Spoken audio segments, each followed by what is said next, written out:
Merci Madame la Présidente, Monsieur le Ministre, chers collègues. Écoutez, je n'avais pas prévu de faire cette intervention sur ce thème, mais comme le Président Marlex a eu l'élégance de souligner mon début de carrière chez le General Electric, je vais faire le lien avec le texte que nous avons aujourd'hui.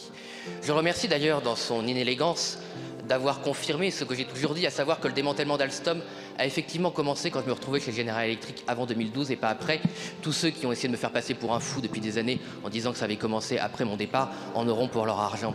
Ce que je voulais dire, c'est qu'effectivement, je suis peut-être une des personnes les mieux placées pour savoir ce que peut faire une multinationale américaine quand elle veut attenter aux intérêts d'un pays souverain comme la France, y compris dans son cœur, y compris dans sa souveraineté énergétique. Je sais à quel point une multinationale américaine peut acheter des intérêts français. Je sais à quel point ils peuvent acheter des hauts fonctionnaires, à quel point ils peuvent acheter des groupes politiques, y compris le vôtre, M. Marlex, puisqu'il a fallu 5 ans et que M. Guémard disparaisse de votre groupe pour que la commission... J'ai pas dit que c'était votre faute, j'ai dit que c'était l'UMP, pour que, au bout de 5 ans, l'UMP puisse enfin déclencher cette commission qu'elle ne pouvait pas quand le mari de M. Guémard était dans votre groupe. Je sais tout ce que peut faire une multinationale américaine. Je sais qu'elle peut même acheter des fonctionnaires dans les cabinets ministériels. Vous pouvez être reçu par le cabinet de M. Montebourg, amener des documents au cabinet de M. Montebourg, et ces documents disparaissent dans les couloirs de Bercy, et la personne qui vous a reçu devient quelques années après un banquier d'affaires dans une banque américaine, sans que cela ne pose de problème à personne, sans que des problèmes déontologiques soient posés à personne. Et quelques années après, quand vous pouvez demander aux personnes en charge de la déontologie pourquoi ils ont accepté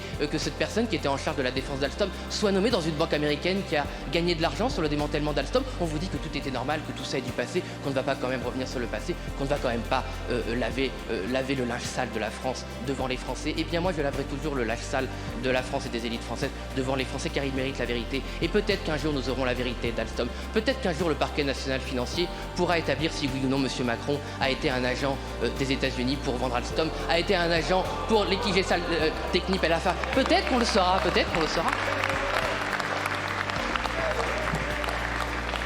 Je sais aussi les pires moyens des ingérences américaines, puisqu'on m'a lancé ce sujet, je ne vais pas m'arrêter, chers collègues. Je sais aussi que vous pouvez rentrer chez vous un soir et que votre appartement a été visité par des forces mystérieuses. Je sais que vous pouvez rentrer chez vous une deuxième fois un soir et que votre appartement a encore été visité par des forces mystérieuses, que vos documents ont disparu, que vos ordinateurs ont disparu, mais que votre argent est resté là, que tout ce qui a de la valeur de votre argent est resté là. Et quand vous allez voir la police, on vous dit « mais c'est sans doute des gitans qui sont passés dans votre appartement ». Bien sûr, les gitans qui ont fait un feu de joie avec les documents que vous pouviez avoir. Je sais aussi qu'est-ce que ça peut faire, et mon collègue Thomas Ménager est là derrière moi, c'est lui qui m'a récupéré, qu'un soir, non mais ça peut vous intéresser peut-être, car c'est la vérité, chers collègues, qu'un soir, vous quittez le travail à 22 h un samedi soir, et puis vous êtes pris dans une rue sombre, vous êtes agressé au couteau, vous êtes mis à terre, quelqu'un qui parle anglais vous enfonce sa lame dans la paupière en vous disant que si vous allez voir la police, il va vous tuer. Et voilà, ça vous fait rire? Ça vous fait rire?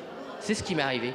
Et tout ça, c'est peu ce qui peut arriver à d'autres lanceurs d'alerte qui ont eu beaucoup plus de courage que moi, qui ont fait des choses bien plus graves que moi. Ce qui est arrivé à notre compatriote Frédéric Pierucci, dans votre indifférence la plus totale, retenu en otage dans une prison, dans un quartier antiterroriste par les Américains. Il n'y a pas un seul ici qui a été élu en 2014, en 2015, qui a levé le petit doigt pour M. Pierucci, pas un seul d'entre vous. Vous n'en avez rien à voir. Je parle des macronistes. Vous n'en aviez rien à faire. Et vous n'en avez d'ailleurs toujours rien à faire des années après. Vous n'en avez rien à faire. Vous n'en avez rien à faire que Julian Assange, qui a alerté la presse occidentale, soit retenu dans des conditions inhumaines, des conditions qu'on accepterait pour personne d'autre, mais vous les acceptez pour les États-Unis, car vous n'avez aucun principe.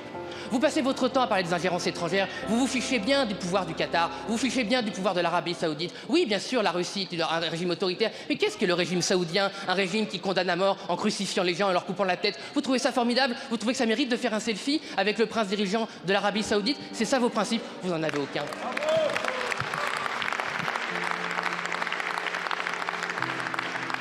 Il vous a fallu 7 ans pour découvrir qu'il y avait un problème d'ingérence en France, à ça, pour faire le tour des médias, pour faire peur aux Français aux élections, pour dénoncer les oppositions, ça y a du monde. Mais 7 années pour faire une petite loi, que tous vos mensonges, vos montagnes de mensonges accouchent de cette souris ridicule qui ne servira à rien. Vous avez demandé aux espions et à ceux qui veulent faire des méfaits en France de s'inscrire sur un registre. Mais bien sûr, les espions, les agents chinois, russes, saoudiens, qataris vont s'inscrire sur votre registre, vont vous prévenir qu'ils vont détourner l'intérêt des Français et ils vont peut-être vous demander l'autorisation.